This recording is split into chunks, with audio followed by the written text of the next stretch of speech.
میاں بیوی کی عجب کہانی۔ تم اور میں کبھی بیوی اور شوہر تھے، پھر تم ماں بن گئی اور میں باپ بن کے رہ گیا۔ تم نے گھر کا نظام سنبھالا اور میں نے ذریعہ معاش، اور پھر تم گھر سنبھالنے والی ماں بن گئی اور میں کمانے والا باپ بن کے رہ گیا۔ بچوں کو چوٹ لگی تو تم نے گلے لگایا اور میں نے سمجھایا۔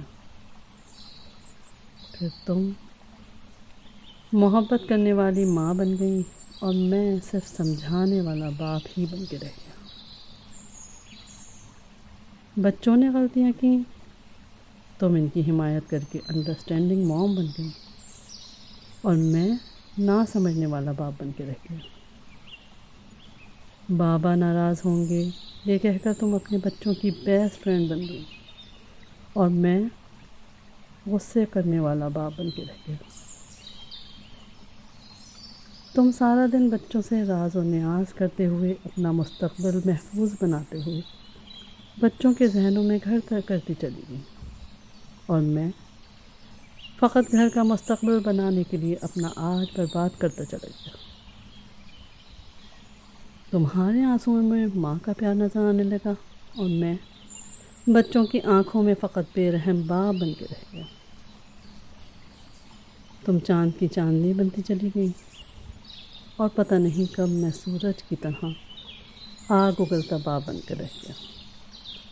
تم ایک رحم دل اور شفیق ماں بنتی گئی اور میں تم سب لوگوں کی زندگی کا بوجھ اٹھانے والا صرف ایک باپ بن کے رہ گیا۔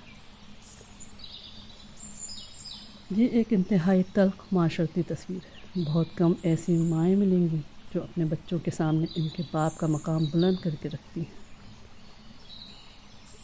جو بچوں کو یہ بتاتی ہیں کہ کیسے ان کا باپ اپنے آگے کرنے والا اپنے بچوں کو کھلا کر خود بھوکا رہ جاتا ہے،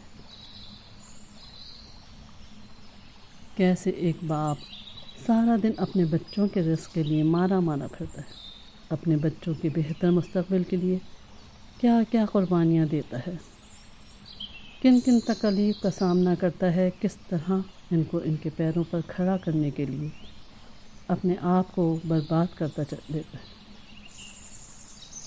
خود کو ختم کر لیتا ہے، تب کہیں جا کر اولاد کسی قابل بنتی ہے۔ مگر اولاد کو یہ بتانے اور سمجھانے والی مائیں ان کو یہ نہیں بتا پاتی، اسی لیے اولاد اس وقت تک اس بات کو سمجھ ہی نہیں پاتی جب تک وہ خود باپ نہ بن جائے، اور تب تک بہت دیر ہو چکی ہوتی ہے۔